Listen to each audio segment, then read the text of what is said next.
ముందుగా ఇక్కడ మనతోటి ఉన్నటువంటి న్యాయవాది జనార్దన్ రెడ్డి గారు దీని మీద ఏది కరెక్టు ఏది కరెక్ట్ కాదు, ఈ రకంగా ఇవ్వవచ్చా ఇవ్వకూడదా, దీంట్లో క్విడ్ ప్రోకో ఉన్నట్లా లేనట్లా, న్యాయ వ్యవస్థ పైన ఇలాంటి వాటి ప్రభావం గతంలో కూడా కొన్ని జరిగాయి కదా, ఇప్పుడు ఎందుకు ఇది అభ్యంతరం ఎట్లా అవుతుంది అన్నది చర్చ. ముందుగా జనార్దన్ రెడ్డి గారు. నమస్కారం అండి. కొమ్మినేని గారు, సాక్షి పరీక్షలకు నమస్కారం, మిగతా ప్యానలిస్టులకు కూడా. ఇప్పుడు ఈ విషయం ఏంటంటే అండి, ఓన్లీ ఒక సెలక్షన్ కమిటీ ఒక రిటైర్డ్ జస్టిస్ని రికమెండ్ చేయడం అనేది జరిగింది. దానికి ఇది ఇంకా మన హానరబుల్ సీఎం గారు దానికి ఆ ముద్ర వేయాలి, అది పెండింగ్లో ఉంది. సరే, ఇది ఉన్నప్పుడు నేను సోషల్ మీడియాలో ఈ మధ్య ఏంటంటే ఈ జెన్ ఆల్ఫాలు ట్విట్టర్లో చాలా చక్కగా మా లాయర్ల కన్నా ఎక్కువగా విశ్లేషణ చేస్తున్నారు.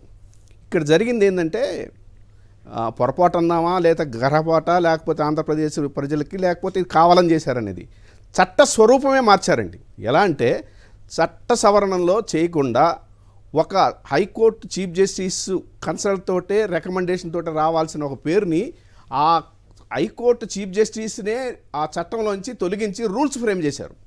31 మార్చి నాడు ఒక జియో ఇచ్చి ఒక సెర్చ్ కమిటీని ఫామ్ చేసేసి, అది వాళ్ళ సెర్చ్ కమిటీలు ఎవరుంటారు, ఒక చీఫ్ సెక్రటరీని, ఒక జిఐడి సెక్రటరీని, ఒక ల్యాండ్ అడ్మినిస్ట్రేషన్ సెక్రటరీని, తర్వాత సీఎం నామినేట్ చేసినట్లు ఒక 2 పర్సన్ పెట్టి 5 చేశారు. కానీ ఇది ఆ సెలక్షన్ కమిటీ అనేది ఎక్కడా కూడా ఆ సెర్చ్ కమిటీది యాక్ట్లో దాన్ని సవరణకి రాలేదు. ఓన్లీ ఒక జియో ద్వారా ఆ హైకోర్టు చీఫ్ జస్టిస్ ఇచ్చినటువంటి పేరుని పక్కన పెట్టేశారు. 2024లో అదే రిటైర్ అయినటువంటి ఒక జస్టిస్ ఏవి శేషసాయి గారి పేరుని 2 సంవత్సరాల నుంచి అది పెండింగ్లో ఉంది. అది ఏం చేశారు, ఆ రికమెండేషన్ని మళ్ళీ తిరిగి పంపించారా, లేకుంటే దాన్ని రద్దు చేశారా, అలాంటి ఏమి డిస్కషన్ లేకుండా ఇప్పుడు ఈ నియామకానికి ఒక సెర్చ్ కమిటీ నియమించడం అనేది కొత్త వివాదాస్పదంగా ఆ చట్ట స్వరూపాన్ని మార్చడం మీద చాలా మొత్తం దీన్ని సోషల్ మీడియాలో జరుగుతుంది. అయితే ఇంతవరకు కూడా ఆ నిర్ణయాన్ని ఆ సెర్చ్ కమిటీ ఇచ్చిన దాన్ని ఇంకా ఎక్కడ కూడా ఖరారు కాలేదు. కాబట్టి దీని మీద ఎక్కువ ఇది చేసేదానికి అవకాశం లేదు. ఇంకొకటి మీరు క్విట్ ప్రో ఫైనలైజ్ చేయాలి, మరి ఆయన పేరు ఎందుకు బయటకు వచ్చింది అంటే సెలక్షన్ అంటే చంద్రబాబు గారు అప్పుడు ఆనరబుల్ ముఖ్యమంత్రి గారు ఏం చేస్తారంటే కొన్ని పీలర్లుగా దీన్ని వదిలేస్తారు. ముందు ఫస్ట్ ఎల్లో మీడియాలోనే వార్త ప్రచురణ చేశారు. ఇది ప్రచురణ చేశారు. సెర్చ్ కమిటీ జస్టిస్ మల్లికార్జునరావు గారిని సెలక్షన్ చేసేసింది, ఇంకెంత అయిపోయినట్టే. ఇంకా ఆమోద ముద్ర మల్లికార్జునరావు గారు పేరు ఆమోద ముద్రే ఇంకా ఉంది అనేది వాళ్ళు ప్రచురించారు. తర్వాత సోషల్ మీడియాలో దీని మీద ఒక విధమైన రచ్చ జరుగుతుంది. ఎందుకంటే అంటే కొందరు ఏమంటారంటే ఆయన తీసుకోకపోతే మరి అన్యాయంగా ఆయన మీద అపవాదం మోపినట్లు అవుద్ది కదా, తీసుకుంటారో లేదో. ఒకటండి, ఇప్పుడు న్యాయ వ్యవస్థలో ఏదైనా కానీ ఒక క్రిటిసిజం అంటే వ్యక్తిగతంగా కాదు. ఆ రోజు హైకోర్టులో ఒక ఇంటీరియం బెయిల్ చంద్రబాబు నాయుడు గారు స్కిల్ స్కామ్ కేసులో పొందారు. బెయిల్ పొందడంలో ఎవరికి అభ్యంతరం లేదు. దాంట్లో ఏంటంటే అందరూ అనేది 17A అని చెప్పి ఒకటి సుప్రీంకోర్టులో లార్జర్ బెంచ్కి రెఫర్ అయి ఉంది. దాంట్లో కూడా ఆయన బెయిల్ అడిగి ఉన్నాడు. సో హైకోర్టులో ఒక ప్లీ, సుప్రీంకోర్టులో ఒక ప్లీ తీసుకున్నారు. తర్వాత బెయిల్ క్యాన్సిల్కి పోయారు. తర్వాత హైకోర్టు దాన్ని సుప్రీంకోర్టు కొట్టేసింది. కానీ నేను అనేది ఏంటంటే ఇంత వివాదాస్పద విషయాన్ని ఈరోజు ఒక సెర్చ్ కమిటీ ఒక చట్ట సవరణ లేకుండానే చట్ట స్వరూపం మార్చడం ఎంతవరకు కరెక్ట్ అనేది డిస్కషన్ జరుగుతుంది ఇక్కడ. సో అది ముఖ్యంగా మనకు తెలియాల్సిన విషయం. అది ఒక యాంగిల్ మీరు చెప్పేది. కానీ బెయిల్ ఇచ్చారు కాబట్టే ఇట్లాంటి బహుమానం ఇస్తున్నారని చెప్పి అయితే ఆ రోజుల్లో మీకు గుర్తుందా, ఒక ప్రైవేట్ ఆసుపత్రి ఇచ్చినటువంటి ఈ రకంగా ఆ ప్రైవేట్ ఆసుపత్రి ఆయనకు కూడా తర్వాత ఏదో పెద్ద అవార్డు కూడా అదే చెప్తున్నా. ఇప్పుడు ఏదైనా కానీ ఒక బెయిల్ ఇచ్చేటప్పుడు కొన్ని ప్రిన్సిపల్స్ ఉంటాయి. మెడికల్ గ్రౌండ్ టెంపరీ బెయిల్ ఇచ్చేటప్పుడు ఒక మెడికల్ బోర్డు ద్వారా ఇవ్వాలి గవర్నమెంట్. కానీ గవర్నమెంట్ రాజమండ్రిలో ఉన్నటువంటి ఒక క్యాటరాక్ట్ సర్జన్స్ వీళ్ళంతా కూడా అంత అర్జెంట్ లేదు, తర్వాత చేసుకోవచ్చు ఆపరేషన్ అన్నా. కానీ అలా కాకుండా వీళ్ళు ఆయన సొంత డాక్టర్లు పర్సనల్ డాక్టర్స్ ద్వారా తీసుకొస్తే దాన్ని ఆమోదించేసి యాక్సెప్ట్ చేయొచ్చండి హైకోర్టు. అంటే బెయిల్ అనేది డిస్క్రిమినరీ పవర్ అండి. సో దాంట్లో ఏంటంటే అది ఉంటే ఛాలెంజ్ చేసుకోవచ్చు. అట్లా కాదు, ఇప్పుడు ఆయనకి అవకాశం ఇచ్చినప్పుడు మిగతా వాళ్ళకి కూడా ఇవ్వాల్సి వస్తుంది కదా. అంటే పర్సనల్ గా మా డాక్టర్ ఆయన చూస్తున్నాడని నేను అడుగుతాను. నాకు కూడా మా బుట్ట వాళ్ళకి కూడా ఎవరికైనా సరే ఇవ్వచ్చు కదా, నాకు డౌట్. ఆడ జరిగే వాదనలు ఎట్టుంటాయంటే ఒక విధమైనటువంటి ఒక సానుభూతి, ఒక ఏజ్ ఫ్యాక్టరు, ఇవన్నీ తీసుకొచ్చినప్పుడు ఏంటంటే ఇప్పుడు బెయిల్ అనేది రైట్, డైరెక్ట్ గా ఆ గ్రౌండ్ మీద ఏమండి తప్పు లేదు. కానీ ప్రైవేట్ ఆసుపత్రి ఇచ్చేదాని మీద జైలు అనేది ఎక్సెప్షన్ సార్. జైలు అనేది ఎక్సెప్షన్. బెయిల్ అనేది ఇప్పుడు 53 రోజులు ఉన్నాడా, 10 రోజులు ఉన్నాడా, వారం ఉన్నారా, ఈ కాదు సమస్య అక్కడ. బెయిల్ ఇవ్వటాన్ని ఎవరు తప్పు పట్టట్లా, కానీ గ్రౌండ్స్ అంటే అది మీరు ఛాలెంజ్ చేసుకోవాలి. ఓకే, మీకున్న రైట్ ఏంది, అప్పీలు పోవచ్చు, ఛాలెంజ్ చేసుకో సుప్రీంకోర్టులో. సో అది జరిగింది, అయిపోయింది ఆ విషయంలో. కానీ ఇక్కడ ఏంటంటే వివాదాస్పదం ఏంటంటే ఆ చట్ట సవరణ లేకుండా ఒక హైకోర్టు చీఫ్ జస్టిస్ని తొలగించి ఇవ్వడం అనేది ఇక్కడ బేసిక్గా ఎందుకు తొలగించారు అంటే ఆవిడ ఆల్రెడీ ఒక రికమెండేషన్ వెళ్ళింది కాబట్టి 2 సంవత్సరాలు ఖాళీగా పెట్టారు సార్ ఆ పోస్టు. ఓకే, సో ఇవన్నీ కూడా డిస్కషన్కి వస్తున్నాయి. దీనికి ప్రభుత్వం వివరణ ఇవ్వాలి, లేదా గౌరవ జస్టిస్ గారు ఎందుకు ఇంత వివాదంలో నేను రావడం అని ఆయన తప్పుకోవాలి.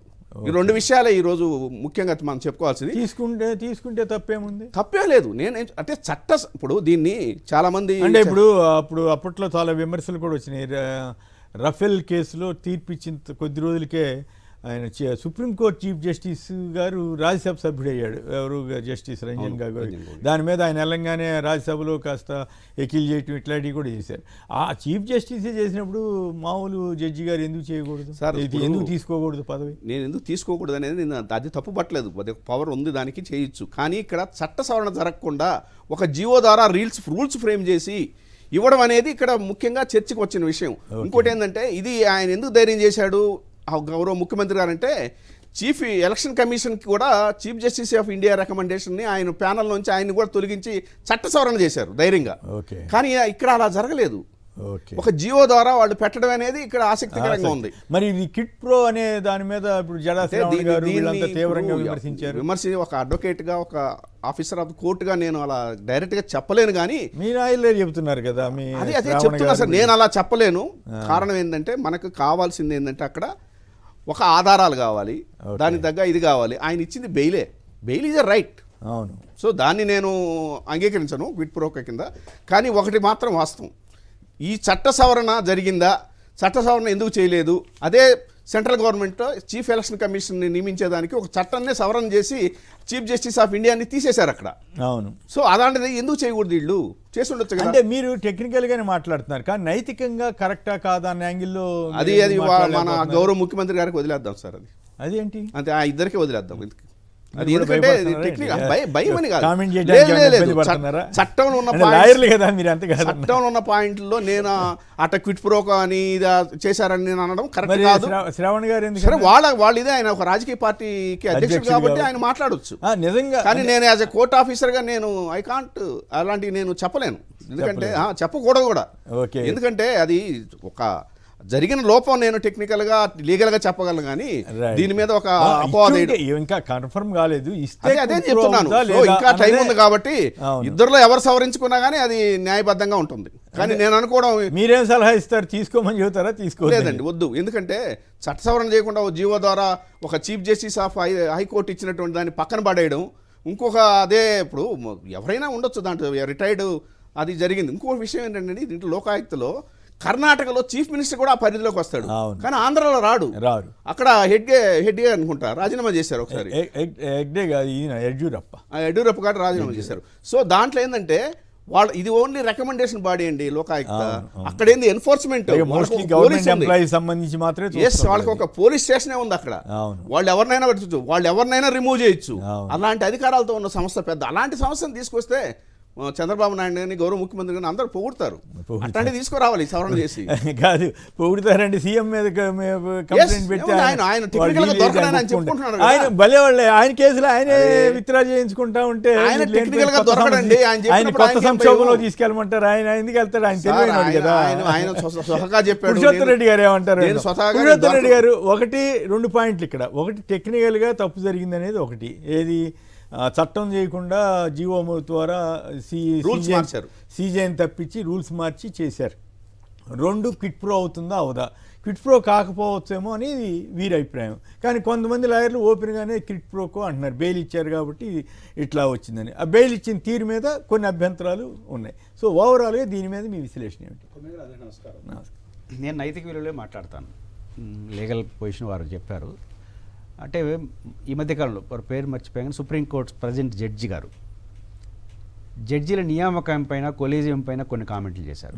అకౌంటబిలిటీ ఉండాలి, అకౌంటబిలిటీ ఉండాలి, పారామీటర్స్ ఉండాలి, తమ జడ్జీలు ఎలా నియమిస్తున్నారో తెలుసుకునే హక్కు ప్రజలకు ఉండాలి అంటాడు గుయాన్ గారు. బుయాన్ దాని అర్థం ఏంటి? మా జడ్జి ఎలా ఉండాలో, ఎలాంటి వాళ్ళు ఉండాలో, ఎలా నియమించాలో తెలుసుకునే హక్కు పౌరుడికి ఉండాలి. అకౌంటబిలిటీ ఆడ కనపట్లేదు అని ప్రజెంట్ సిట్టింగ్ జడ్జి అడిగారు. అంటే అది లేదనే కదా ఆయన మాట అనేది. ఇది ఒక ఇంపార్టెంట్ అంశం. అంటే ప్రజలకు కూడా న్యాయమూర్తులు ఎలా ఉండాలి, ఎలా నియమించాలనే విషయంలో హక్కు ఉంటుంది అన్నారు. ఇప్పుడు వారికి లాయర్కి తెలుసు. బేసిక్గా కొమ్మినేని గారు జడ్జిమెంట్లు వాయిదాలేసి ఇస్తారు. వాళ్ళకేం అవగాహన లేకుండా కాదు. అంటే ప్రతివాదులకు కానీ చూసే జనానికి కానీ వీళ్ళు సీరియస్గా స్టడీ చేశారనే విషయం కూడా వెళ్ళాలి మెసేజ్.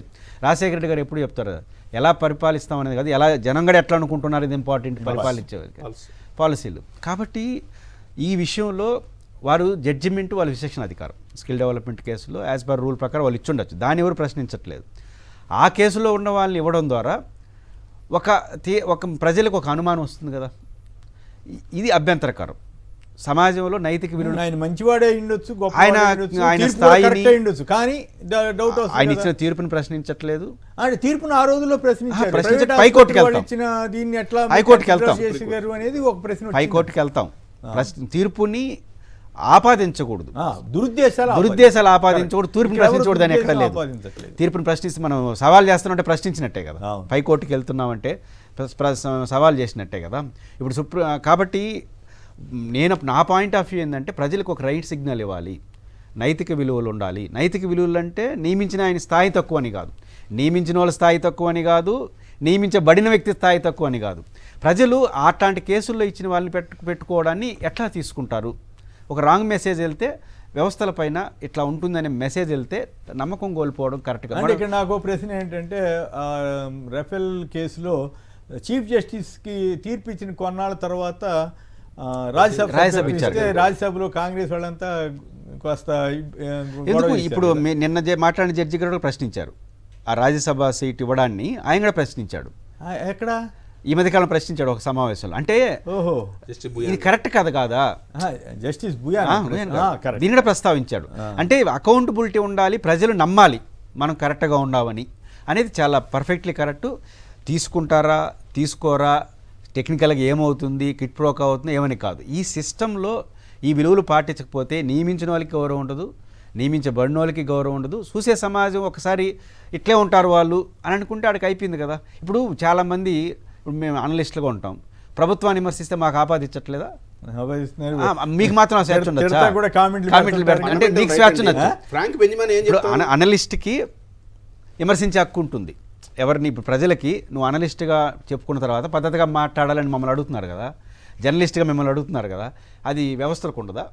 కాబట్టి అందరినీ ప్రశ్నించే అధికారం అవకాశం ఉంటుంది. కాబట్టి ఈ విషయంలో ఏం చేస్తారో నాకు తెలియదు, కానీ రైట్ సిగ్నల్ అయితే సమాజానికి వెళ్ళలేదని మాత్రం చెప్పగలం. మీరేం సలహా ఇస్తారు? సలహా తీసుకునే పరిస్థితులు ఇద్దరు లేరు కదా. కాబట్టి గవర్నమెంట్ డిసైడ్ చేసిందని పేపర్ ప్రజలైతే మాట్లాడుకుంటున్నాం. అయితే ఆయన డెసిషన్ ఏంటి ఇంతవరకు రానప్పుడు మనం చెప్పలేము. నా పాయింట్ ఏంటంటే ప్రజలైతే ఇట్లా వాటిని హర్షించరు అని మాత్రం చెప్పగలం. ప్రజలు హర్షించేట్టుగా నిర్ణయాలు తీసుకోండి. ప్రజల్లో భాగంగా మీరు కూడా ఉన్నారు. అదే నేను కూడా హర్షించను, ఖచ్చితంగా హర్షించరు. ఇది మంచి సిగ్నల్ ఇవ్వదు.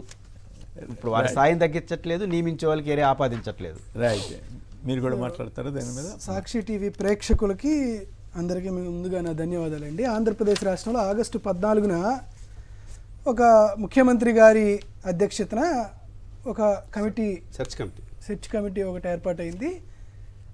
స్వాతంత్ర దినోత్సవం రోజు ఆ వార్త ఈనాడులో ప్రాముఖ్యంగా వచ్చింది. ఏందా వార్త అంటే, లోకాయుక్తగా విశ్రాంత న్యాయమూర్తి జస్టిస్ మల్లికార్జునరావు సీఎం ఆధ్వర్యంలోనే కమిటీ ఎంపిక, త్వరలో అధికారిక ఉత్తర్వులు వెలువడే అవకాశం. దాంట్లో స్పష్టంగా ఏం జరుగుతుందంటే, ఈ ఏడాది జనవరి 18వ తేదీన జస్టిస్ మల్లికార్జునరావు గారు పదవి విరమణ చేశారు. సెర్చ్ కమిటీలో డిస్కషన్ జరిగిందంటే, ఆ సెర్చ్ కమిటీకి నాకు లోకయుక్తగా అవకాశం ఇవ్వండి అని అప్లికేషను ఖచ్చితంగా పెట్టే ఉండుంటారు మల్లికార్జునరావు గారు. ఈ వార్త ఈనాడులో వచ్చిన తర్వాత ప్రధానమైనటువంటి మీడియాలో పెద్దగా చర్చ జరగలేదు, కానీ కాస్త జంజీ యువతరం ఆంధ్రప్రదేశ్ రాష్ట్రంలో జరిగినటువంటి ప్రశ్న ఏంటంటే, క్రైమ్ పిటిషన్ నెంబర్ 7951/2023లో చంద్రబాబు నాయుడు గారికి, అప్పటి ప్రతిపక్ష నేతకు రెగ్యులర్ బెయిల్ ఇచ్చినటువంటి న్యాయమూర్తి ఇతన్ని పదవీ వీరు విరమణ అనండి. ఇతన్నే అన్నాను సార్. ఏదైనా వీరు అనండి, మరింత మర్యాద ఇద్దాం. మీరే తప్పు మాట్లాడారు నేను అనట్లేదు, కాబట్టి మరింత మర్యాద ఇద్దాం, గౌరవం కదా. కాబట్టి వారిని తరువాత ఆల్మోస్ట్ ఎంత 7 months కూడా 6 months అయింది. 6 monthsలో తిరిగి లోకయుక్తగా అవకాశం వస్తుంది.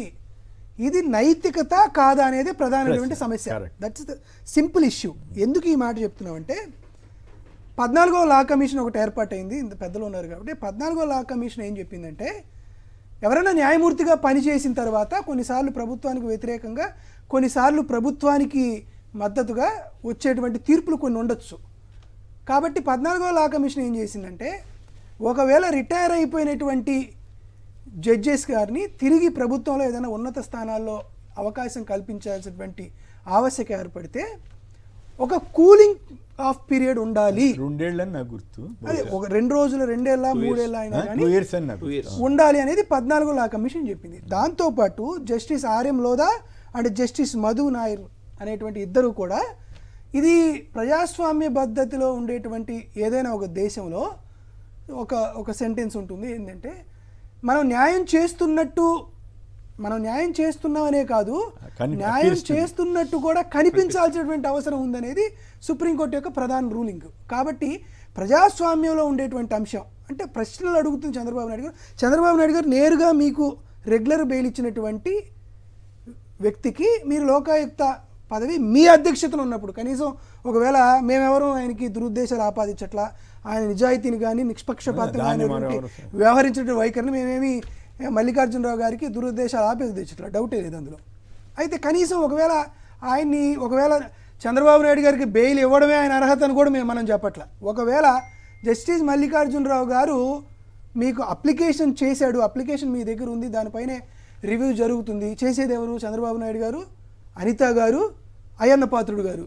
సరే కొయ్య మోషన్ రాజు గారు ఉన్నా ఆయనకి పాపం ఈ మధ్యకాలంలో ఆయన చాలాసార్లు కంప్లైంట్ ఇచ్చారు, నన్ను ఎవరు పట్టించుకోవట్లేదు అనేది పెట్టినా కనీసం చంద్రబాబు నాయుడు గారైనా సరే అటెండ్ అవ్వకుండా ఉండాల్సింది. అటెండ్ అవ్వకుండా ఉండి ఆ కమిటీలో ఆయన అధ్యక్షత నుంచి పక్కకు తప్పుకొని మరి అనిత గారికి ఇవ్వాల్సింది. మరి అనిత గారు ఉండాల్సి వచ్చిద్దనే ఉద్దేశంతో మరి ఆ అవకాశాన్ని అనిత గారికి ఇవ్వలేదేమో కానీ. కాబట్టి ఒక నైతికత అయితే లేదు అనేటువంటి ప్రశ్న మనకు కనపడుతుంది. కాబట్టి ఖచ్చితంగా దీనిపైన జస్టిస్ మల్లికార్జునరావు గారు కానీ చంద్రబాబు నాయుడు గారు కానీ ప్రజాస్వామ్య పద్ధతిలో స్పందిస్తే దాని వారికి కాదు. నా ప్రశ్న ఏమంటే ఆల్రెడీ ఇట్లాంటి సంప్రదాయం ఉంది కదా, జస్టిస్ రంజన్ గగోయ్ గారు వెంటనే రాజ్యసభ సభ్యుడు అయ్యారు కదా, అలాంటప్పుడు ఈయనకి ఇస్తే తప్పే ఉంది. నేను చెప్తున్నాను సార్, ఆయన ఆ వ్యక్తికైనా ఈ వ్యక్తికైనా rule is rule applicable for all.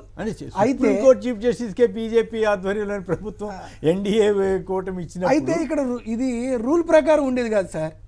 నైతికత అనేటువంటి అంశానికి రూల్ ఉండదు. దాని కూడా ఎవరు సమర్థించలేదు కదా, సుప్రీంకోర్టు సమర్థించలేదు.